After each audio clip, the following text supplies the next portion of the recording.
According to a recent survey, we are a nation on the move. 115,000 people a year are leaving the city and heading to the country in search of a better life. It seems like a logical thing to do. Less crime, better health, less stress, and lower house prices.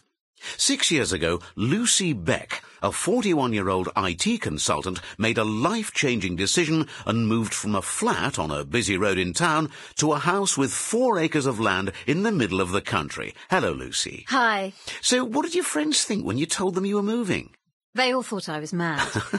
They thought I'd have a nightmare journey getting to work, for example, and that I'd be lonely, miss my friends, things like that. And has any of that happened? Not at all.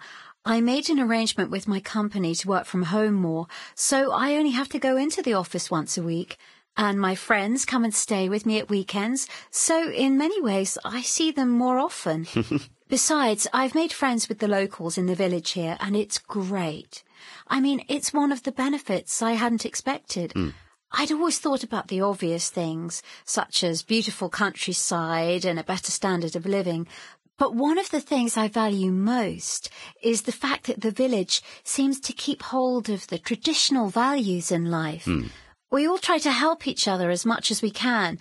For example, if I do something for someone in the village, then they'll probably give me eggs or potatoes as a thank you.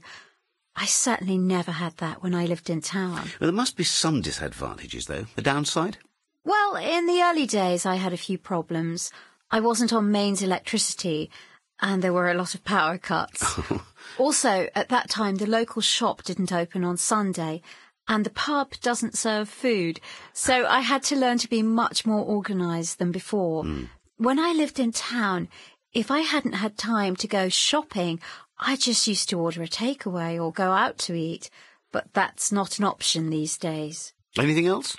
Yes, I do think that if you move to live in the country, you need your own car. Public transport isn't that good in my village. The bus comes through here only 2 or 3 times a day, depending if it's a weekday or weekend. So you really do need to have your own transport. But otherwise, it's all positive. Absolutely. It was the best decision I've ever made.